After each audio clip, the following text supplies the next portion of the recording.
জয়গুরু। আজকে মে মাসের 8 তারিখ 2026 সাল। এই মুহূর্তে আমি আছি ঢাকার কমলাপুর রেল স্টেশনে। আমি একটা বিষয় বলতে চাচ্ছি, এই স্টেশন থেকে বিভিন্ন জায়গায় বিভিন্ন গন্তব্যে ট্রেন ছেড়ে যাচ্ছে। তো ঠিক তদ্রুপ ভাবে আমাদেরও জীবনের একটা গন্তব্য আছে, বুঝলেন? সেই গন্তব্যটা কি? আমাদের শুরু যেখান থেকেই হোক না কেন, গন্তব্যটা আমরা দেখতে পাচ্ছি মৃত্যুর পরবারে যে গহ্বরের ভিতরে আমরা যাচ্ছি, যে জগতে আমরা যাচ্ছি, সেই জগৎটাই কিন্তু দুনিয়ার থেকে, ইহজগৎ থেকে সম্পূর্ণ ভিন্ন জগৎ। ওটারে বলা হয় গায়েব জগৎ। অর্থাৎ গায়েবের বিষয়টা হচ্ছে যে জগতে আমি এখনো উপস্থিত হইনি। গায়েব মানে অনুপস্থিত। তো যে জগৎটা আমার কাছে এখনো উপস্থিত হয় নাই, ওই জগৎটার নাম গায়েব জগৎ। আর গায়েব জগৎটা হচ্ছে মৃত্যুর আগে সেই জগতে কেউ প্রবেশ করতে পারবে না। আর মৃত্যুর পরের ওই গায়েব জগৎটাই হচ্ছে আমাদের চলন্ত পথের গন্তব্য। তো এই চলন্ত পথে জীবনের বিধানের জীবনযাত্রার মধ্য দিয়ে আমরা সেই গন্তব্যের সঠিক জায়গায় পৌঁছাতে পারি কিনা, এই ব্যাপারে আজকের আমার কথা। একটা গন্তব্য হচ্ছে জান্নাত, আর একটা হচ্ছে জাহান্নাম। তো জান্নাত জাহান্নাম তো প্রথম সিংহায় ফুঁক দেওয়ার পরে, দ্বিতীয় সিংহায় ফুঁক দেবে, তারপরে হাসর, তারপরে জান্নাত যা। তার আগে ইল্লিন জগৎ, সিজ্জিন জগৎ। তো এখন বর্তমানে প্রথম স্টেশন হচ্ছে মৃত্যুর পরেই আমাদের একটা ইল্লিন জগতে চলে যাচ্ছে, একটা মানুষ সিজ্জিন জগতে চলে যায়। এই সিজ্জিন জগৎ আর ইল্লিন জগৎ সম্পর্কে আমাদের অনেকেরই ধারণা নাই। ইল্লিন জগৎটা হচ্ছে জান্নাতেরই বারান্দা মতন, জান্নাতেরই পরিবেশ, যেখানে আল্লাহ পাক মানুষের মৃত্যুর পরপরই আল্লাহর সম্মুখে নিয়ে যাওয়া হয়। সূরা আনকাবুতের 57 নম্বর আয়াত এবং সূরা আনামের 36 নম্বর আয়াত। সেখানে গিয়ে সেই জায়গায় ইমানের একটা পরীক্ষা নেই, বুঝবেন? ইমানের পরীক্ষাটা হচ্ছে এমন ভাবে হবে যে পরীক্ষাটার পরে পরবর্তীতে ওখান থেকে ফিরে আসার আর কোন সুযোগ। যদি সেখানে তুমি ফেল করো, তাহলে পরবর্তীতে আর একটা সুযোগ পাচ্ছ। যেমন এখানে এসএসসি পরীক্ষা বা বিএসসি পরীক্ষায় ফেল করলে পরবর্তী বছরে আবার দিতে পারছ, কিন্তু ওইখানে গিয়ে যে পরীক্ষাটা তোমাকে দিতে হচ্ছে, সেই পরীক্ষায় কিন্তু ফেল করলে তোমাকে আবার পরীক্ষার সুযোগ দিচ্ছে না। তো সিজ্জিন জগতে দিয়ে দিচ্ছে ফেল করলে।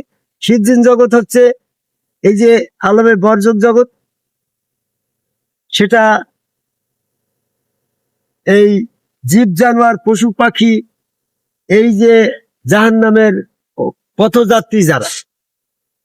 সূরা মাইদার 60 নম্বর আয়াতে বলছে, যাদের প্রতি আল্লাহ লানত করবে, রাগান্বিত, তাদের কতকে শুয়োর, কতকে বানর বানানো। এই শুয়োর বানর দেওয়ার তৈরির আগে যারা পরীক্ষায় ফেল করবে তাদেরকে শুয়োর বানর বানানো, আর যারা পাস করবে তাদেরকে অমরত্ব দান করা। সূরা বাকার 154 নম্বর আয়াত, সূরা ইমরানের 169 নম্বর আয়াত। সেখানে ইল্লিন জগতে যে তারা আহার পাত। তো এখন আমার আজকের কথার মূল বিষয় হচ্ছে যে সেই ইল্লিন জগৎ, সিজ্জিন জগতের নির্ধারণ করার জন্য যে পরীক্ষাটা নেওয়া হবে, সেই পরীক্ষাটা সম্পর্কে আমরা কতখানি জানি। বর্তমান জামাত ইসলাম চরমুনা, ফুরফুরা, মানিকগঞ্জ, আটরশি, হিজবুত তাহরির, হেফাজত ইসলাম, কাদিয়ানী, টিপিপাবলি, জুব্বাদারা, মোস্তাদা, যত সমস্ত 5 ওয়াক্ত জামাতদারি মাদ্রাসাপন্থী আলেম ওলামা মৌলানারা আছে, এরা তো দ্বীনি ব্যবস্থাপনাকেই শিক্ষা দিচ্ছে। কিন্তু এরা কি জানে সেই সিদ্দিন, সেই পরীক্ষার খবর? এই পরীক্ষার বিরোধিতা করছে এই জগতের এই দলগুলার মানুষ। এরা সেখানে পরীক্ষা হবে, আল্লাহ পাকের পা উন্মোচন করে পায়ে সেজদার মাধ্যমে ইমান পরীক্ষা করা হবে, তারা সেজদা দিতে সক্ষম হবে না যারা দুনিয়াতে এই সালিম অবস্থায় আল্লাহর পায়ে সেজদা করে নেয়। সূরা কালামের 42 এবং 43 নম্বরে এই সালিম অবস্থায় সেজদাটা সম্পর্কে বর্তমানে এই ধর্মীয় দৃষ্টিভঙ্গিতে যারা আছে এরা কেউ বলছে না। সে সালিম অবস্থায় সেজদাটা হচ্ছে যে সেজদাটা ইবলিস করে নাই, সেটাই হচ্ছে আদম কাবায় আল্লাহকে সেজদা। সালিম মানে বিশুদ্ধ, বিশুদ্ধ মানে পবিত্র। অপবিত্র সত্তা হচ্ছে ইবলিস। এই ইবলিস যখন দেহ মন মস্তিষ্ক থেকে বেরিয়ে যায় তখন ওই আত্মাটা সালিম হয়, আর এই অবস্থায় যখন সে সেজদা করে তখন ওটাকে সালিম সেজদা বলা হয়। এই ইবলিস মুক্ত সেজদা করতে হলে, ইবলিস থেকে বিমুক্ত হতে হলে, সালিম হতে হলে আদম কাবাই আল্লাহকে সেজদা ছাড়া সালিম হওয়ার কোনো সুযোগ নাই। এই জন্য আমাদেরকে শয়তান থেকে মুক্ত হতে হলে আদম কাবাই আল্লাহকে সেজদা করতে হবে, কারণ ইবলিস তো আদম সেজদার শামিল হবেই না। সূরা হিজরের 33 নম্বর আয়াত। আর আমার ভিতরে ইবলিস যুক্ত হয়েছে সূরা যুক্ত 36 নম্বর আয়াত, সূরা মুজাদালা 19 নম্বর আয়াত। এই শয়তান যুক্ত দেহটাকে সালিম করতে হলে শয়তান মুক্ত হতে হবে, আর শয়তান মুক্ত হতে হলে শয়তান বিরোধী ওই সেজদা করতে হবে যে সেজদা ইবলিস করে নাই। এজন্য সূরা আলাকের 19 নম্বর আয়াতে বলছে, সাবধান, তোমার সেজদার ব্যাপারে ইবলিসের অনুসরণ করো না, ওয়াসজুদু ওয়াক্তারিবু, ওই জায়গায় সেজদা করো এবং আল্লাহর নিকটবর্তী হয়ে যাও। এজন্য আমাদেরকে সেই সেজদা করতে হবে যে সেজদা ইবলিস করে নাই, সেটাই হচ্ছে আদম কাবাই আল্লাহকে সেজদা। কারণ ইবলিস আদম কাবাই সেজদা না করে কাফির। সূরা বাকারা 34 নম্বর আয়াত। এ ব্যাপারে আমরা অনেক কিছু বলেছি। আজকের দিনের বিধান হচ্ছে কোরআন।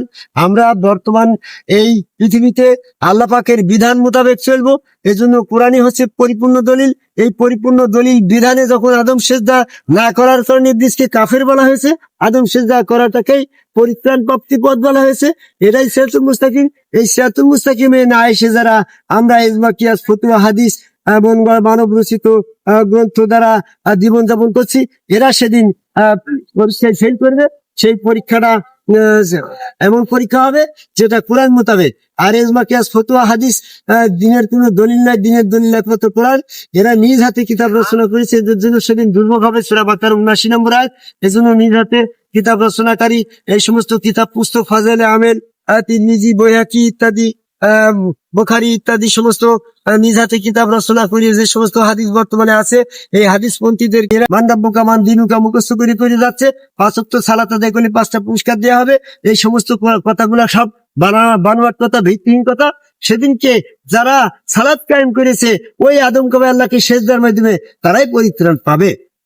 তাই আদম কাবাই সেজদা করে একজন সম্মুখ রাসূলের কাছে বায়াত গ্রহণ করে ওই হাত আল্লাহর, পা আল্লাহর, চেহারা আল্লাহর, ওর ভিতরে আল্লাহ বিশ্বাস করে যখন একটা সেজদা দেওয়া হলো, ওটার নাম সালাত।